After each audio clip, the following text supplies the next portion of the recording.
Bismillahirrahmanirrahim. Assalamualaikum warahmatullahi wabarakatuh. Alhamdulillahirabbil alamin wa bihi nasta'inu ala umuri dunya waddin. Alhamdulillah alladzi an'amana bi ni'matil iman wal islam wa allafa baina qulubina fa asbahna bi ni'matihi ikhwana. Asyhadu an la ilaha illallah wahdahu la syarikalah wa asyhadu anna Muhammadan abduhu wa rasuluh wa la nabiyya ba'dah. Allahumma salli wa sallim wa barik ala nabiyyina Muhammad wa ala alihi wa ashabihi wa man sara ala hadihi ila yaumiddin, amma ba'du. Jamaah musala atau Masjid At-Taqwa yang dirahmati dan dimuliakan oleh Allah Subhanahu wa taala. Alhamdulillah pada malam hari ini dengan izin Allah kita bisa bertemu dalam majelis kita kembali. Semoga hadirnya kita dicatat sebagai amal soleh di sisi Allah Subhanahu wa taala.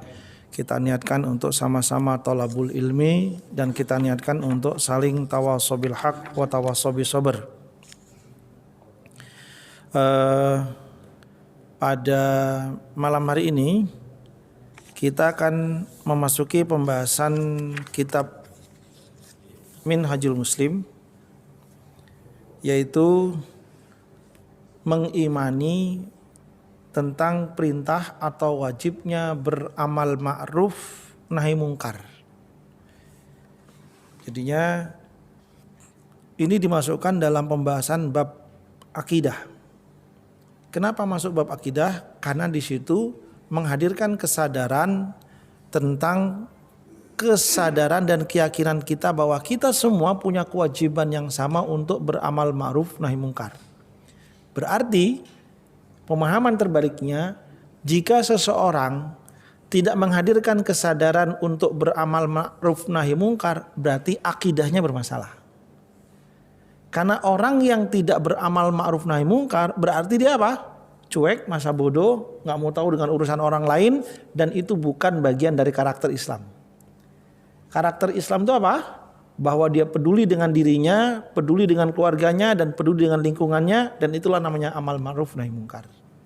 Sehingga jamaah dimuliakan oleh Allah Subhanahu wa taala, bahwa amal ma'ruf nahi mungkar ini perintah agama dan harus kita sadarkan dalam diri kita, ini kewajiban setiap muslim.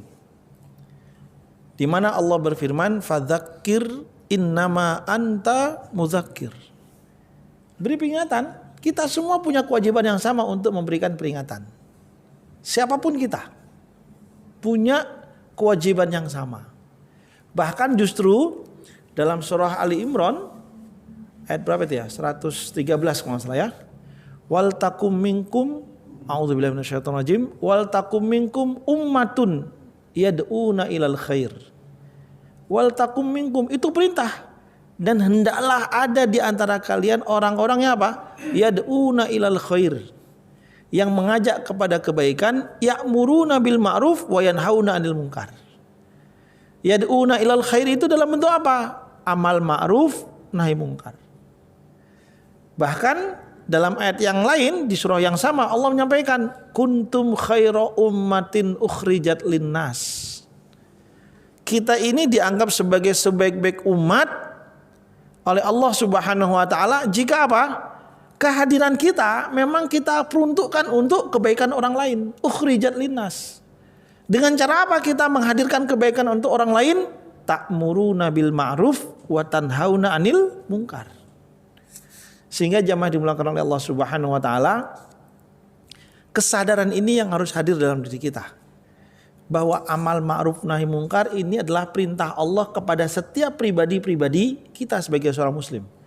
Bukan hanya sebagai tugasnya seorang ustadz, tugasnya pimpinan lingkungan, tugasnya kepala rumah tangga, tugasnya seorang ulama, tidak. Tapi itulah tugas kita semuanya.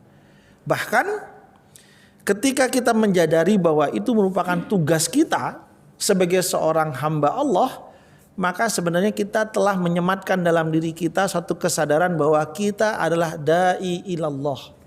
Kita semuanya adalah seorang da'i ilallah. Kita semua adalah seorang da'i. Da'i mengajak ke jalan Allah Subhanahu wa taala. Karena kita punya perintah yang sama di hadapan Allah, siapapun kita. Bahkan dalam sebuah ungkapan seorang ulama disampaikan begini, nahnu du'at qabla kulli syai'in. Kita ini adalah para dai sebelum kita menjadi siapa-siapa. Mungkin kita sebagai seorang guru, tapi sebelum kita menjadi seorang guru, bahwa kita punya gelar dan kewajiban tugas yang sama, yaitu apa? Berdakwah sebagai seorang dai. Mungkin kita sebagai seorang pegawai, tapi sebelum kita menjadi seorang pegawai, kita adalah seorang dai. Mungkin kita sebagai seorang pedagang, tapi sebelum kita menjadi seorang pedagang, kita juga sebagai seorang dai. Dan sebelum kita menjadi siapa-siapa, sudah tersemat dalam diri kita sebuah tugas, yaitu apa? Bahwa kita adalah seorang dai. Nahnu du'at qabla kulli syai'in. Nah, kesadaran ini yang harus hadir. Kalau setiap kita menghadirkan kesadaran bahwa kita punya keyakinan dan punya kesadaran bahwa kita diperintahkan untuk beramal ma'ruf nahi mungkar. Amal ma'ruf nahi mungkar merupakan kewajiban bagi setiap mukmin, dan itu benar-benar terinternalisasi dalam diri kita, maka berarti orang tersebut secara pemahaman keislamannya dia lurus, dia benar. Karena dengan demikian tidak menjadikan dia masa bodoh dengan orang lain, apalagi kepada keluarganya. Sehingga jamaah dimulakan oleh Allah, Allah menghendaki kita menjadi orang yang soleh secara pribadi, ya. Tapi di saat yang sama, Allah juga menghendaki kita menjadi seseorang yang soleh secara sosial. Tidak cukup kita hanya menjadi orang yang soleh secara pribadi, tapi kita tidak menjadi orang yang soleh secara sosial. Justru itu menjadi ancaman dari Allah Subhanahu wa Ta'ala. Dalam surah dalam surah Al-Anfal ayat 25 Allah berfirman, wattaqu fitnatan la tusibannal ladzina zalamu minkum khassah wa'lamu annallaha syadidul iqab. Dan takutlah kalian kepada azab Allah yang tidak hanya diperuntukkan kepada orang yang berbuat zalim saja. Berarti azab Allah tidak diperuntukkan kepada orang yang berbuat zalim saja. Berarti yang tidak berbuat zalim pun bisa kena dampak dari azab Allah Subhanahu wa Ta'ala. Karena apa? Karena dia tidak peduli dengan lingkungannya. Dia tidak menjadi seseorang yang soleh secara sosial. Karena kita diperintahkan untuk soleh secara pribadi dan soleh secara sosial. Disitulah kemudian karena ada perintah untuk menjadi soleh secara sosial, maka kita menyadarkan dalam diri kita bahwa kita punya kewajiban untuk beramal ma'ruf nahi mungkar agar kita menjadi hamba Allah yang soleh secara sosial. Jamaah dimulakan oleh Allah Subhanahu wa Ta'ala, ketika kita menjadi seseorang yang soleh secara sosial dengan cara amal ma'ruf nahi mungkar, maka itulah yang menjadikan kita selamat dari azab Allah Subhanahu wa Ta'ala. Dan kita adalah orang-orang yang dianggap orang yang terbaik di mata Allah Subhanahu wa Ta'ala. Dalam ayat Allah berfirman, wa man ahsanu minallahi qawlan mimman da'a ilallah. Siapakah yang paling bagus perkataannya? Melainkan orang-orang yang apa? Perkataan orang yang mengajak ke jalan Allah Subhanahu wa Ta'ala. Itu apa? Amal ma'ruf nahi mungkar. Nah, sehingga dalam masalah amal ma'ruf nahi mungkar, prakteknya bahwa itu bukan dakwah, praktek mengajak orang ya, tapi menghadirkan kesadaran, keyakinan bahwa ini kewajiban kita, itu masalah akidah. Menghadirkan keyakinan bahwa ini kewajiban kita bersama, ini kewajiban kita pribadi dan juga kewajiban bersama, itu masalah akidah. Sehingga dalam hal ini beriman kepada perintah Allah yang mewajibkan bagi seorang hamba untuk beramal ma'ruf nahi mungkar. Sehingga dimasukkan pada pembahasan apa? Pembahasan akidah. Jadinya kok amal ma'ruf nahi mungkar masuk pembahasan akidah gitu kan? Karena yang terpenting adalah menghadirkan keyakinan bahwa kita sadar, kita yakin bahwa kita diwajibkan oleh Allah Subhanahu wa Ta'ala untuk beramal ma'ruf nahi mungkar. Kesadaran dan keyakinan tersebutlah yang menjadikan masalah amal ma'ruf nahi mungkar ini menjadi pembahasan bab akidah. Dari mana dasarnya? Ayat-ayat yang tadi kami sampaikan. Kuntum khaira ummatin ukhrijat linnas. Ayat Ali Imran ayat 110. Kalian adalah sebaik-baik umat. Ukhrijat linnas, yang diperuntukkan untuk orang lain. Dengan cara apa? Ta'muruna bil ma'ruf wa tanhauna 'anil munkar. Kita dianggap sebagai sebaik-baik umat karena kita melakukan suatu peran, suatu tugas, itu apa? Ta'muruna bil ma'ruf wa tanhauna 'anil munkar. Beramal ma'ruf nahi munkar. Yang berikutnya tadi surah Ali Imran ayat 104. Wal takum minkum. Dan hendaklah ada di antara kalian. Kalau dalam bahasa Arab minkum ini namanya min lit tab'id. Min itu untuk menunjukkan bahwa sebagian. Maksudnya apa? Kalau ada 1.000 orang, tidak semuanya adalah semua 1.000-nya itu adalah orang baik, tidak. Pasti ada di antara 1.000 itu orang yang tidak baik, orang yang berbuat maksiat, orang yang menyimpang, orang yang ingkar kepada Allah dan macam-macam. Tapi ada juga orang yang baik. Dari 1.000 orang ini hendaklah ada di antara kalian orang yang apa? Yad'una ilal khair. Mengingatkan mereka yang menyimpang, mengingatkan mereka yang lupa, mengingatkan mereka yang lalai. Tapi dari 1.000 ini misalnya apa? 1 sampai 50 misalnya. Dia adalah orang-orang yang baik yang kemudian dia mengajak orang lain, dia mengingatkan orang lain untuk kebaikan. Tapi sebenarnya yang 1 sampai 50 ini tidak selamanya akan menjadi baik. Kenapa? Namanya keimanan itu apa? Fluktuatif. Bisa jadi dari 1 sampai 50 orang yang baik-baik tadi yang mengajak pada kebaikan, dalam perjalanannya kemudian apa? Dia berubah menjadi orang yang lupa kepada Allah, yang khilaf kepada Allah, yang menyimpang dari jalan Allah Subhanahu wa taala, dan sangat mungkin orang-orang yang tadi diingatkan yang menyimpang kemudian dia sadar dan kemudian berbalik peran menjadi orang yang mengajak di jalan Allah Subhanahu wa taala. Sehingga itulah kemudian wal takum minkum ummatun yad'una ilal khair. Dan ini terus berlaku. Sehingga apa? Wal takum minkum ini tidak orang yang tetap. Pokoknya siapapun semoga itu adalah kalian. Dan kita harus memastikan bahwa wal takum minkum ummatun yad'una ilal khair adalah kita. Agar kita termasuk bagian orang yang dimuliakan oleh Allah Subhanahu wa taala. Sehingga jamaah dimuliakan oleh Allah Subhanahu wa taala, ini tugas mulia. Sampai-sampai sahabat Umar bin Khattab, jika ada 1.000 orang yang berjuang di jalan Allah, maka semoga salah satu di antara 1.000 itu adalah saya. Jika ada 100 orang yang berjuang di jalan Allah untuk satu kebaikan, maka semoga dari 100 orang itu 1 adalah saya. Jika ada 10 orang yang berjuang di jalan Allah mengajak kepada kebaikan, maka dari 10 orang itu salah satunya semoga saya.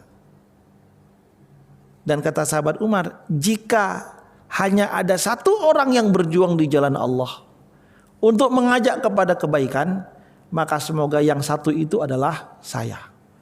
Maksudnya apa? Beliau menghadirkan satu kesadaran bahwa ini masalah akidah, ini tanggung jawab sebagai seorang muslim. Tidak bisa ditinggalkan dan tidak bisa ditanggalkan. Kewajiban ini berlaku kapan saja dan bahkan sampai akhir hayat kita. Sehingga jamaah dimuliakan oleh Allah Subhanahu wa taala, ungkapan sahabat Umar bin Khattab ini menjadi apa? Menginspirasi orang untuk menjadi bagian dari barisan orang-orang yang beramal ma'ruf nahi munkar. Selanjutnya,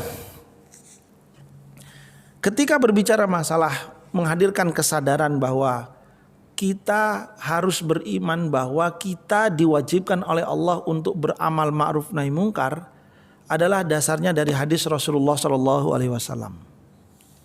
Hadisnya apa? Rasulullah bersabda, "Man ro'a minkum mungkaron." Insyaallah hadisnya pada hafal ini. Man ro'a minkum mungkaron falyughayyir biyadihi. siapa di antara kalian yang melihat kemungkaran, maka rubahlah kemungkaran itu dengan tangan, dengan kekuasaan, dengan fisik, langsung dengan tindakan. Kalau sanggup. Dan itu puncaknya. Berarti orang itu punya kekuasaan, orang itu punya kemampuan, orang itu punya keberanian. Tapi kan tidak semua orang seperti itu.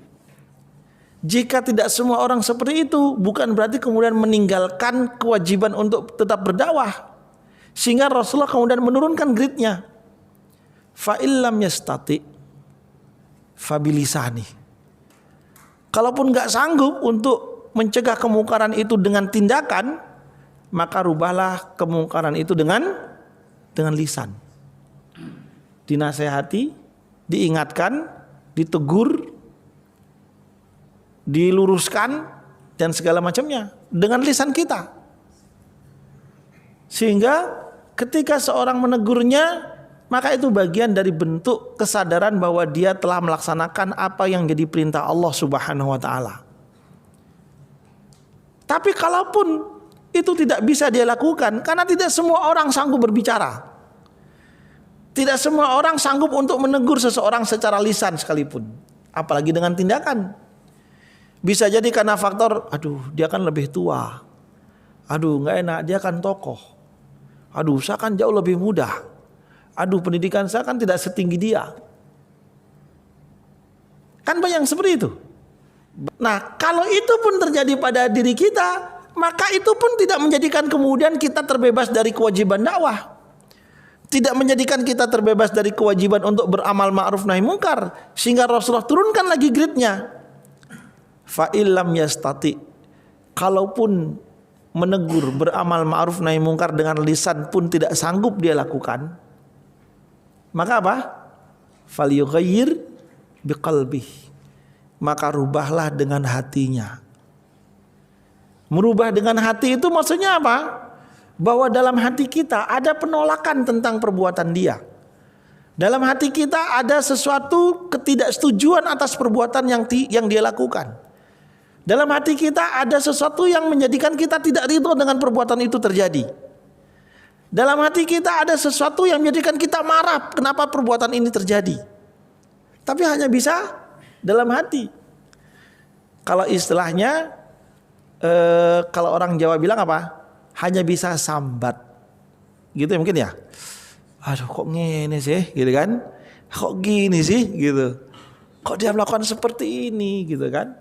Ya cuma bisa begitu, tapi ngomong gak sanggup apalagi bertindak. Tapi begitulah dalam hadis Rasulullah nyampaikan, kalau dengan tindakan tidak memungkinkan, dengan lisan juga gak mampu, maka setidaknya tidak membebaskan kita untuk tetap beramal ma'ruf nahi mungkar. Dengan cara apa? Merubah dengan hati. Karena ini masalah akidah. Kesadaran bahwa itu kewajiban kita. Setidaknya kita tidak setuju dengan perbuatan tersebut, setidaknya kita marah dengan perbuatan tersebut, setidaknya kita tidak ridho dengan perbuatan tersebut, dan kita hanya bisa ngelus dada. Kalau kita hanya sanggup seperti itu, maka kemudian Rasulullah menutup hadisnya dengan apa? Wa dzalika ad'aful iman. Kalau kita hanya sanggup untuk ngelus dada, merasa nggak nyaman dengan perbuatannya, nggak suka dengan apa yang dia lakukan, tidak ridho dengan apa yang dia perbuat, tapi nggak bisa ngomong, nggak bisa bertindak, maka itu merupakan apa? Bentuk sinyal dari Allah bahwa kita dalam kondisi keimanan yang paling rendah. Rasulullah menyampaikan wa dzalika ad'aful iman. Tindakan kita hanya sekedar mengeluh dalam hati, menolak dalam hati, itu hanya dia hanya bisa ngedumel dalam hati, tidak setuju, tidak ridho, tidak sepakat, tidak senang dengan perbuatan tersebut.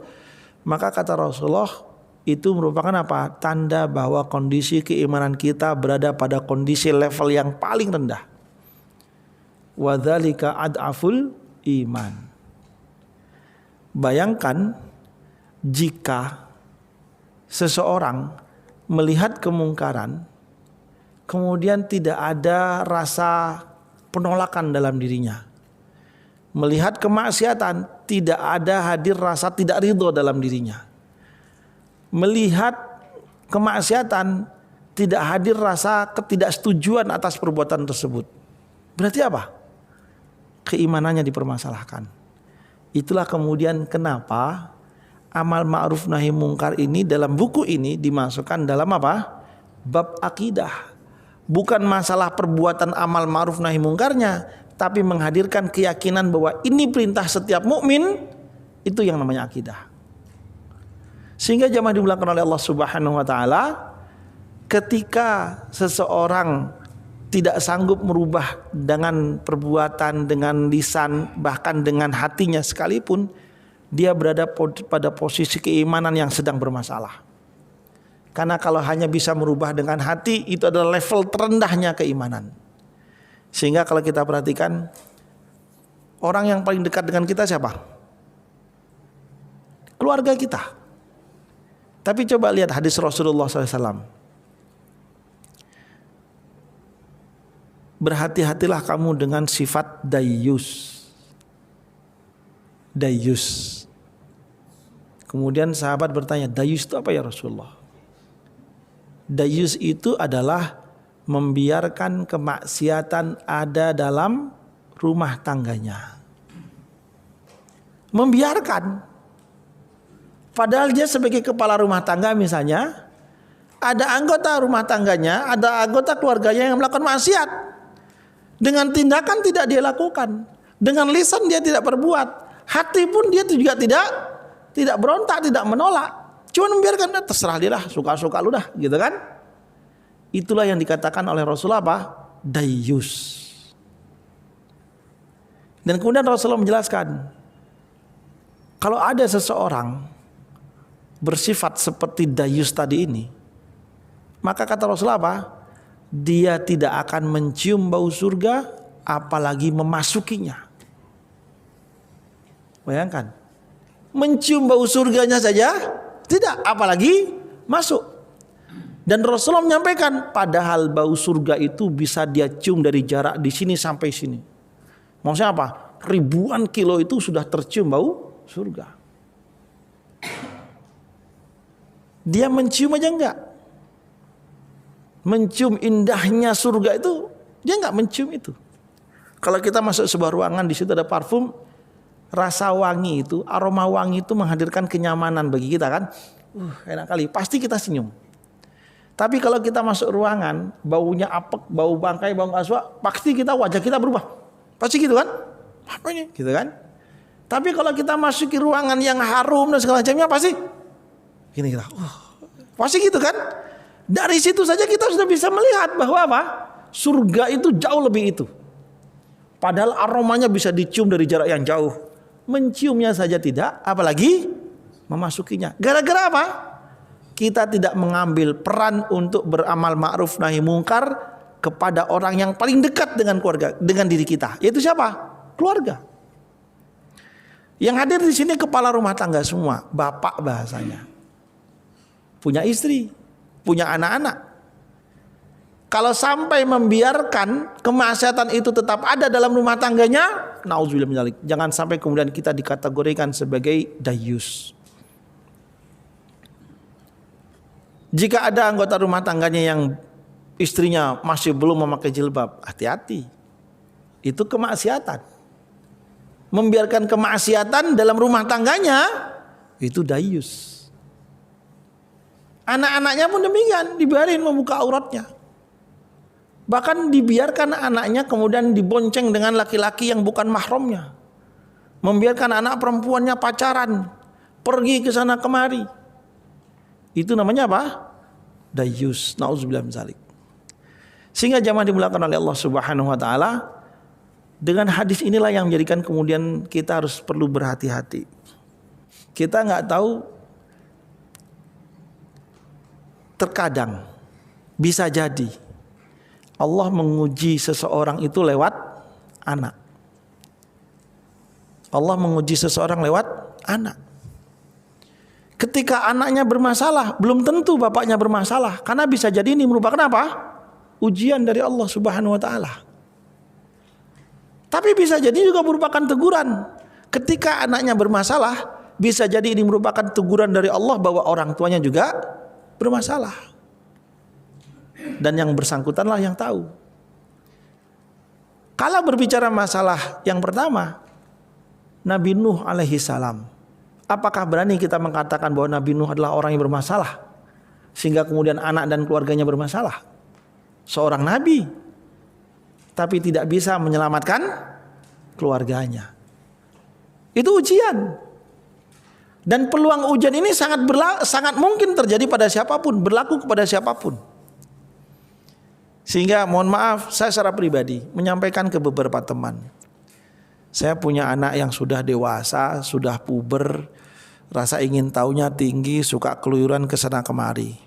Mohon kalau melihat ada yang tidak beres darinya, tolong kasih tahu saya atau tegur langsung kepadanya. Ini sebagai bentuk apa? Agar kita terbebas dari dayus. Karena mohon maaf, bisa jadi orang tua nggak tahu bagaimana anak yang sesungguhnya. Di depan mata kita dia baik-baik saja, anteng, kalem, kayak orang yang penurut gitu kan. Tapi di balik pengawasan kita, dia adalah anak yang liar. Nauzubillah min dzalik. Sangat mungkin itu terjadi. Sehingga untuk saling tawasobil haq wa tawasobil sabr itu apa? Itu penting harus kita lakukan. Sebagai bentuk sinergi kita untuk menjaga kebaikan kita bersama. Sehingga disitulah kemudian dalam ayat Allah berfirman, fadzakir inna dzikra tanfa'ul mu'minin. Ingatkanlah, karena saling mengingatkan itu adalah hal yang sangat bermanfaat bagi orang yang beriman. Jangan menganggap negatif sesuatu kesalahan yang dilakukan oleh seseorang. Kesalahan itu satu hal yang manusiawi. Bahkan dalam hadis Rasulullah menyampaikan apa? Al-insan makanul khata' wa nisyan. Kesalahan itu merupakan hal yang manusiawi yang bisa dilakukan oleh siapapun. Karena Rasulullah menyampaikan manusia itu tempat berbuat salah dan dia sering apa? Lupa, lalai, khilaf. Tapi coba hadis Rasulullah mengatakan wa khairul khatta'in at-tawwabun. Coba bayangkan, hadis Rasulullah indah sekali. Wa khairul khatta'in at-tawwabun. Dan sebaik-baik orang yang berbuat kesalahan adalah orang-orang yang dia kemudian kembali bertaubat.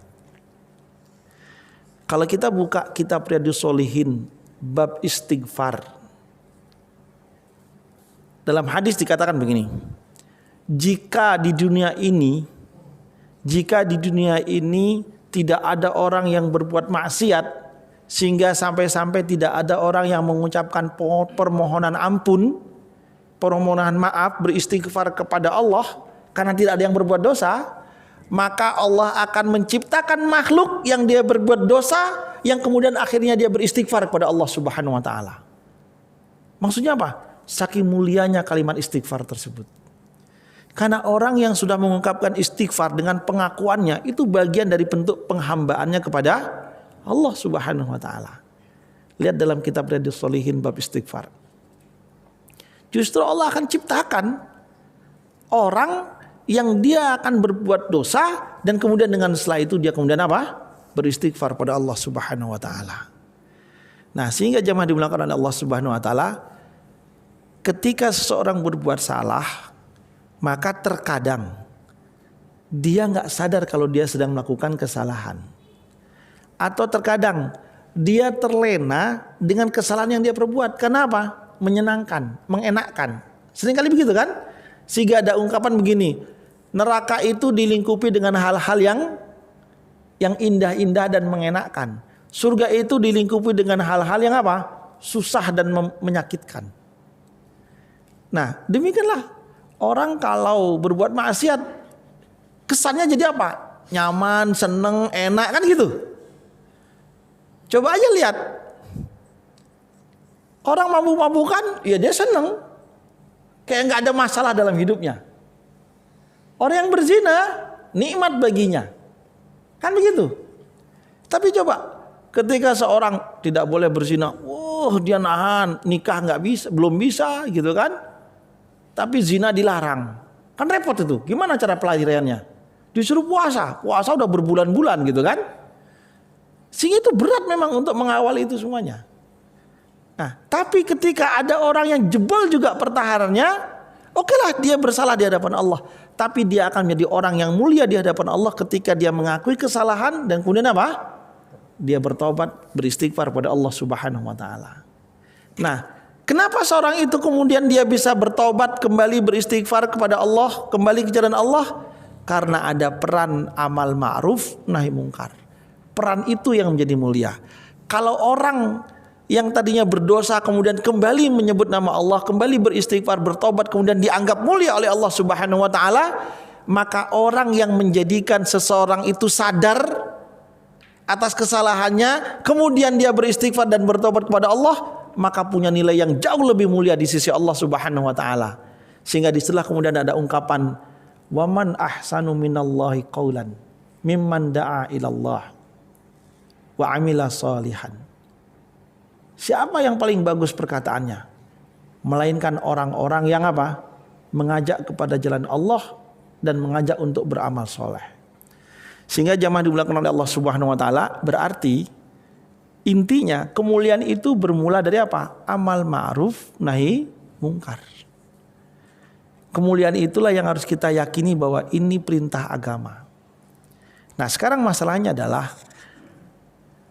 berbicara masalah dakwah yang isinya adalah amal ma'ruf nahi mungkar, mengajak kepada kebaikan, mencegah kemungkaran. Di sini kemudian kita seringkali dihadapkan dengan sebuah dilema. Dari dua perintah ini, amal ma'ruf nahi mungkar, resikonya berat yang mana? Nahi mungkar. Kalau amal ma'ruf, ayo ngajak sholat, ya orang paling bener apa? Ya sholat aja dulu, salam ya sama malaikat. Paling gitu, paling kalau dia bercanda kan gitu ya. Ngeledek-ngeledeknya kan paling banter begitu. Atau ngeledek-ngeledek yang lainnya lah kan begitu ya. Paling banter begitu. Nitip salam ya gitu kan. Salam sama malaikat rokib gitu misalnya. Itu orang sudah istilahnya apa? Beler lah istilahnya kan gitu ya. Tapi kalau mencegah orang dari kemungkaran itu resikonya berat. Orang lagi mabuk kemudian kita larang, bisa berantem, bisa berisiko berat. Orang lagi judi kita bubarin, bisa habis dikeroyok. Orang lagi berzina kita gerebek, wah bisa berabe kan gitu. Macam-macam resikonya. Tapi apapun resikonya itu harus menjadi keyakinan kita bahwa ini tetap perintah agama. Baik itu amal ma'ruf walaupun nahi, termasuk juga nahi mungkar. Tidak bisa kemudian kita pilih-pilih. Mohon maaf, karena ada nih sekelompok orang yang hanya mau mengajak kepada kebaikan, tapi nggak mau nyinggung-nyinggung masalah dosa, beresiko. Udahlah, yang penting udah berbuat baik aja lah, berbuat baik. Ngajak yang baik-baik saja. Kemungkarannya nggak disentuh, berarti dakwahnya tidak utuh. Walaupun terkadang dia punya pemahaman begini, orang kalau sudah melakukan kebaikan, peluang untuk melakukan maksiatnya kecil. Oke lah, itu ada argumen bagi dia. Ketika seorang disibukkan dengan kebaikan, berarti memperkecil dirinya untuk disibukkan dengan kemaksiatan. Oke lah kalau gitu. Tapi jangan juga mengabaikan nahi mungkar. Karena ini satu paket, amal ma'ruf nahi mungkar. Ya. Yang berikutnya, ketika berbicara masalah amal ma'ruf nahi mungkar, maka praktek amal ma'ruf nahi mungkar atau peran amal ma'ruf nahi mungkar ini bukan peran personal. Bukan tugas pribadi. Tapi justru apa? Ini merupakan tugas kolektif. Sehingga ketika ada saudara kita yang sedang beramal ma'ruf nahi mungkar dan mengalami kendala, gangguan dan tantangan yang berat, maka kita harus mensupportnya, kita harus mendukungnya, kita harus mendampinginya agar apa? Jangan sampai dia sendiri menghadapi masalah ketika dia beramal ma'ruf nahi mungkar. Jangan sampai dia sendiri menghadapi tantangan ketika dia beramal ma'ruf nahi mungkar. Sehingga dalam ayat surah At-Taubah ayat 71 Allah berfirman, wal mu'minuna wal mu'minat ba'duhum awliya'u ba'd. Orang mukmin laki-laki dan orang mukmin yang perempuan satu sama lain itu saling menguatkan. Ba'duhum awliya'u ba'd, saling tolong menolong satu sama lain. Ya'muruna bil ma'ruf wa yanhauna 'anil munkar. Kalimatnya jamak loh. Ya'muruna. Berarti apa? Ini tugas kolektif. Ya'muruna bil ma'ruf wa yanhauna 'anil munkar. Ketika diawali dengan kalimat ba'duhum awliya'u ba'd, kemudian amal ma'rufnya dibentuk dalam bentuk jamak. Berarti ini merupakan tugas kolektif dan kita harus saling tolong menolong. Harus saling mensupport. Jangan biarkan saudara kita menghadapi masalah dakwahnya sendiri. Jangan biarkan saudara kita menghadapi tantangan dakwahnya sendiri. Harus kita dampingi. Harus kita bersamai. Harus kita kuatkan. Harus kita bantu. Bahkan apapun itu resikonya. Yang berikutnya, ketika berbicara masalah amal ma'ruf nahi mungkar, dan ini menjadi keyakinan kita bahwa ini adalah perintah agama, dan keyakinan bahwa kita semua adalah punya kewajiban yang sama di hadapan Allah untuk berdakwah, beramal ma'ruf nahi mungkar, maka amal ma'ruf nahi mungkar itu juga ada aturan-aturannya, ada cara-caranya, ada prosesnya, ada tahapannya. Berarti kalau ada aturannya, ada ketentuannya, ada prosesnya, ada tahapannya, maka kesimpulannya berarti apa? Yang namanya amal ma'ruf nahi mungkar itu juga ada ilmunya. Tidak bisa kemudian yang penting kita sampaikan saja. Nggak bisa seperti itu. Ada hal yang harus kita pahami bahwa bagaimana menyampaikan hal seperti ini. Ada yang harus kita pahami bahwa bagaimana menghadapi orang seperti ini. Ada hal yang juga harus kita pahami bagaimana berhadapan dengan kelompok yang seperti ini. Ada hal yang harus kita pahami bagaimana menghadapi seseorang yang dihadapkan dengan masalah yang seperti ini, di saat yang sama dihadapkan dengan masalah yang seperti ini. Disitulah kemudian para ulama merangkum masalah ini dengan apa? Dengan istilah fiqhud dakwah. Fiqhud dakwah itu berarti apa? Memahami metodologi dakwah. Agar dakwah ini tidak sembarangan, agar dakwah ini tidak serampangan, agar dakwah ini bukan sekedar yang penting kan saya nyampaikan. Tidak cukup seperti itu. Bahwa ada cara-cara, ada etika-etika, ada aturan-aturan yang harus difahami. Agar jangan sampai dakwah itu yang mulia tapi karena caranya yang tidak pas, justru akhirnya apa? Menjadikan penilaian terhadap dakwah itu jadi negatif. Tidak sedikit itu terjadi. Yang disampaikan benar, tapi ketika cara penyampaiannya kurang tepat, akhirnya justru apa? Penerimanya kebalik. Justru malah apa? Malah mempermasalahkan nilai-nilai yang disampaikan kepadanya. Justru merendahkan nilai-nilai yang disampaikannya. Karena apa? Karena cara kita untuk menyampaikan yang kurang pas. Sehingga dalam hal ini Allah berfirman dalam surah Ibrahim kalau nggak salah. Allah berfirman, a'udzubillahi minasyaitonir rajim, ud'u ila sabili rabbika bil hikmah wal mau'izatil hasanah wajadilhum billati hiya ahsan. Allah berfirman, ud'u ila sabili rabbika bil hikmah, ajaklah ke jalan Tuhanmu bil hikmah. Kalau dalam tafsir bil hikmah itu berarti apa? Bil ilmi, mengajak dengan ilmu. Sehingga ketika kita mengajak seseorang untuk melakukan sesuatu, ini loh dasarnya. Ayo kita ke masjid berjamaah salat ke masjid. Ngapain ke masjid? Nah nih, sebaik-baik sholatnya laki-laki itu di masjid, hadis Rasulullah. Dan sebaik-baiknya sholatnya wanita itu di rumahnya. Ketika kita ngajak ke masjid, ngapain kita ke masjid? Yang penting kan kita sholat. Tadi dulu, ada hadis Rasulullah. Seseorang yang pergi ke masjid untuk sholat berjamaah, setiap langkah ganjilnya Allah hapuskan dosa, setiap langkah genapnya Allah angkat derajatnya. Seperti itu. Ketika tanya, ngapain lagi ke masjid kan? Sudahlah cari pahala yang lainnya. Ntar dulu, ada hadis Rasulullah. La sholata liman sami'an nida walam yusolli fihi. Tidak layak, tidak pantas seorang itu sholat jika dia mendengar azan tapi dia malah justru sholat di rumah. Padahal dia mendengar azan. Seperti itu. Dan masih banyak yang lainnya. Sehingga kita harus menghadirkan pemahaman ketika kita berdakwah. Pemahaman itulah yang namanya al-ilmu. Sehingga seseorang ketika diajak, kemudian dia mengikuti juga dengan dasar ilmu, bukan ikut-ikutan. Ayo kita melakukan ini yuk, gitu kan? Ayo, gitu kan? Dia nggak nanya kenapa harus begitu. Nah, ini bukan bil hikmah namanya. Apalagi jika seseorang itu kemudian menghadirkan pengkultusan.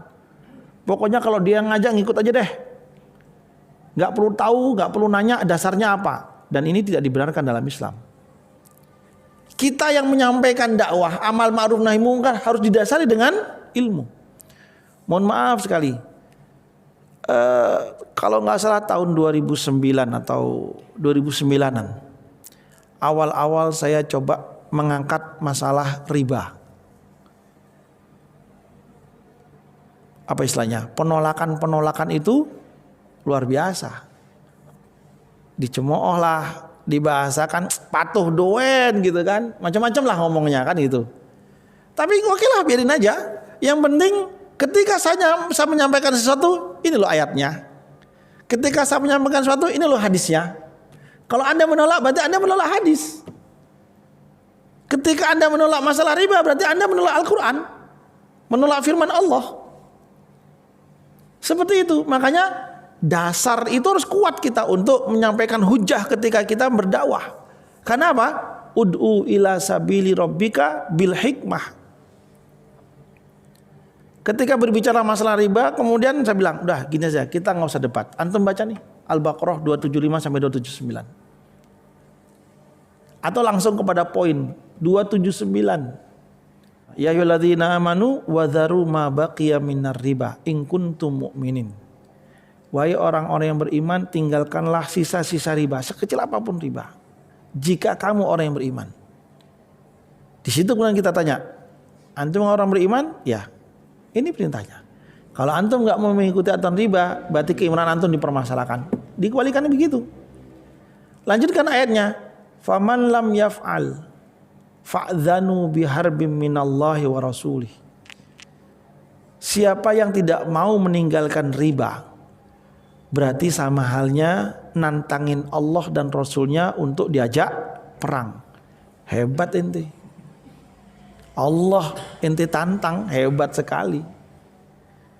Atau sampaikan hadis bahwa apa? Dosa riba itu ada 70 levelnya. Ada tingkatan-tingkatannya. Dan tingkatan terendah dari dosa riba itu apa? Seperti dosa seseorang yang berzina dengan ibu kandungnya sendiri. Kalau dengan itu juga nggak ngefek, ya berarti emang keimanannya harus digosok terus. Maksudnya apa? Kita tidak hanya mengungkapkan bahwa ini dilarang. Dasarnya apa? Buyuk itu, nggak bisa kalau udah buyuk itu. Harus punya dasar. Itulah yang namanya apa? Ud'u ila sabili rabbika bil hikmah. Kalaupun kita sudah punya hikmah, belum cukup. Allah melanjutkan wal mau'izatil hasanah. Menyampaikan hikmah itu juga dengan cara yang baik, dengan hasan. Hasan itu beda dengan khair. Hasan itu lebih kepada sikap, kepada perilaku, itu hasan. Hasan itu lebih kepada nilai, bukan fisiknya. Yang berikutnya adalah kalaupun kita sudah menyampaikan dengan ilmu, sudah menyampaikan dengan cara yang baik, Allah melanjutkan lagi. Karena bisa jadi apa yang kita sampaikan itu ditolak.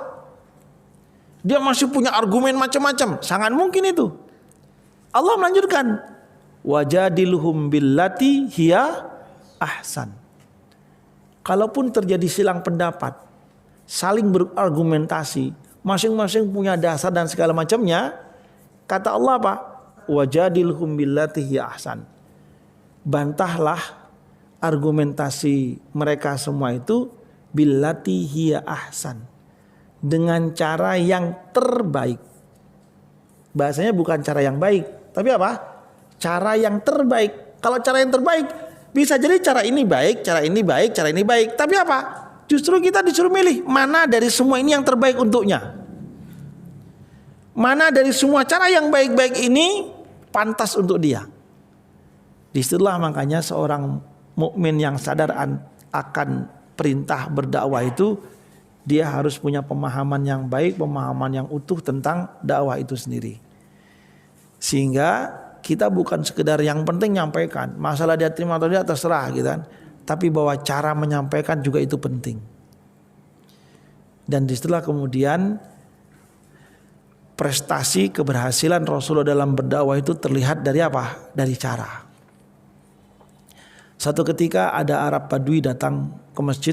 Arab Badui itu Arab orang-orang desa-desa, datang ke masjid, pingin sholat ke masjid. Sampai di masjid, kemudian dia kebelet kencing. Dia ke belakang, di pojokan masjid dia kencing.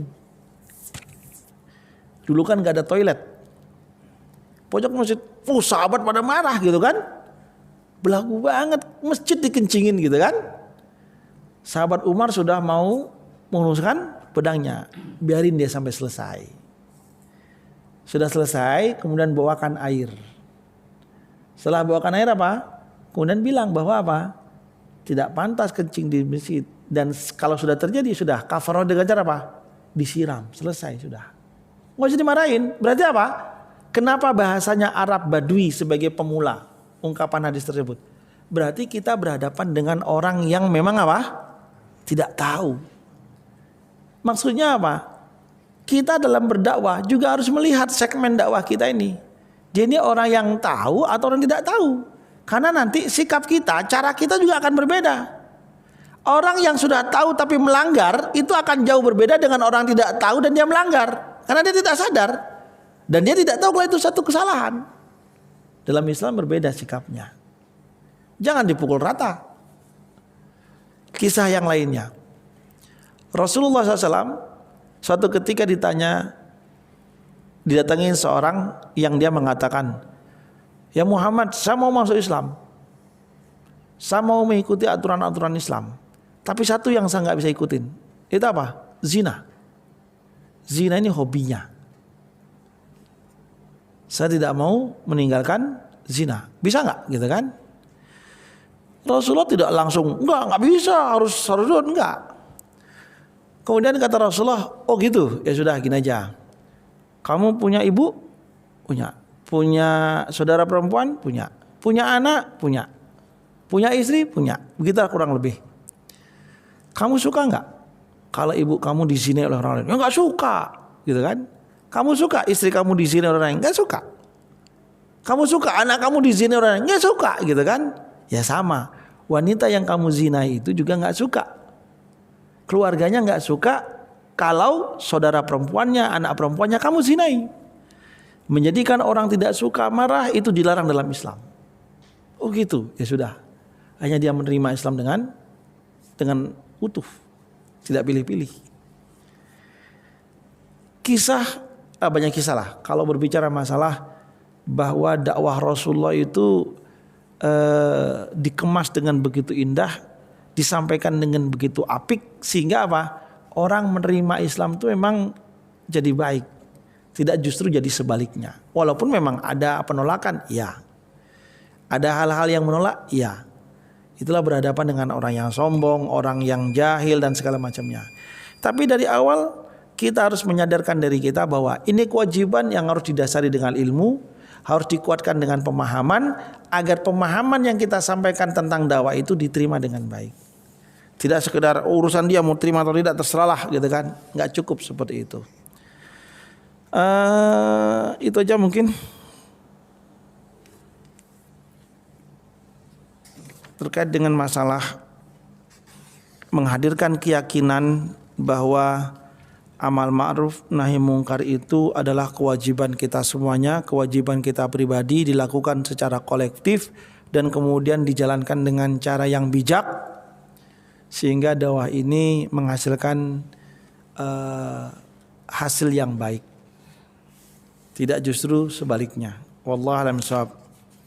Untuk masalah amal ma'ruf nahi mungkar selesai. kita akan memasuki pembahasan pasal ke-17 insyaallah. Ini kaitannya dengan masalah kewajiban mencintai sahabat Rasulullah SAW, keutamaan para sahabat dan kewajiban menghormati para sahabat. Nanti ini kaitannya dengan apa? Pemahaman Syiah. Karena ada hal yang bertolak belakang kaitannya dengan masalah sikap seorang mukmin terhadap sahabat-sahabat Rasulullah SAW dibandingkan dengan pemahaman orang-orang Syiah. Insyaallah semoga kita bisa membahas bab ini. Allah panjangkan umur kita sehingga kita bisa bertemu kembali dalam majelis kita. Insyaallah lebih dan kurang saya mohon maaf. Aku qouli hadza nastaghfirullahal azim. Assalamualaikum warahmatullahi wabarakatuh.